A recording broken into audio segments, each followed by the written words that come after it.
பாருங்க இன்னைக்கு ஹிரோஷிமால சுட சுட ரசம், சாலட், பாப்பட், தகி, கோகனட் சட்னி, ஊத்தப்பம், அதுக்கப்புறம் பாருங்க சாதம் சுட சுட, அப்புறம் சாம்பார், இட்லி, வடை, அதுக்கப்புறம் பாயசம், கட்லெட்டுங்க, வெஜிடேரியன் கட்லெட், சுட சுட தோசை, முருகலான தோசை.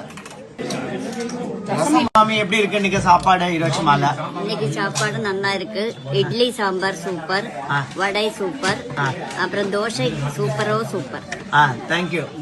எப்படி இருக்கு இன்னைக்கு ஹிரோஷிமால? பாயசம் சூப்பரா இருக்கு, சாம்பார் ரொம்ப நல்லா இருந்தது. தேங்க்யூ. எப்படி இன்னைக்கு ஹிரோஷிமால dinner? First class item. First class item எல்லாம். தேங்க்யூ. முருகல் தோசை தேங்க்யூ. சூப்பரா இருக்கு. தேங்க்யூ.